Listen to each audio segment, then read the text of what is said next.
Motolora Bertrand Bisimwa, Motora Solotani Makenga, Motora Moïse Nyarugabo, Batoara Natanka Bango, ils sont nombreux. C'est des multirécidivistes.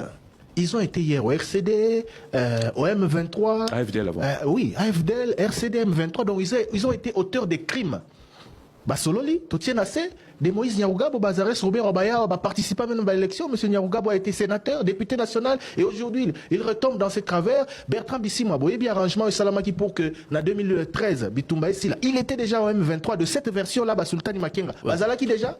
Et aujourd'hui, Basololi, Tosolaki na Ouganda, Makamwesili, signé d'accord, chef d'État peut signer na Addis Abeba, Bazongi, aujourd'hui, 10 ans après ou pratiquement, ils reviennent avec les mêmes revendications, dans les mêmes conditions. Alors, qu'est-ce qui dit que demain, il n'y aura pas répétition? Ils sont comme ça. C'est l'air naturel. Ah oui, et puis même quand on a de la responsabilité. Bon, moi, je ne veux pas parler de.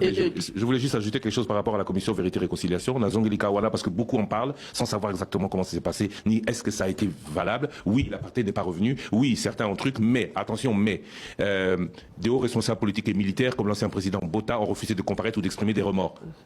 Mais Bassali Bango est le côté. Les victimes ont souvent trouvé des indemnisations dérisoires par rapport aux amnisties accordées au bureau. Et puis, échec des poursuites. Après la clôture de la commission Vérité et Réconciliation, c'était en 2002, l'État n'a que très rarement poursuivi ceux qui n'avaient pas obtenu l'amnistie, créant un sentiment d'impunité. Donc même cette justice générale où on se dit, voilà, on va se dire les vérités et Tokoli Misana, ça n'a jamais été aussi important que le Nuremberg. Nuremberg, le grand procès après la Seconde Guerre mondiale. Et tous les procès qui ont suivi après.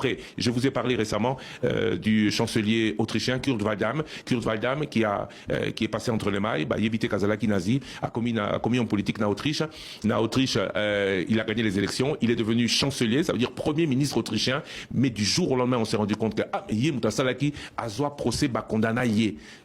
Ces crimes sont imprescriptibles, ils doivent être jugés et non pas toujours passer par des arrangements entre les politiques qui finissent toujours par s'arranger. Et le bid de Dokamba, il y en a qui aujourd'hui ont commis des crimes hier, mais qui aujourd'hui disent que les autres ne doivent pas venir. Voilà.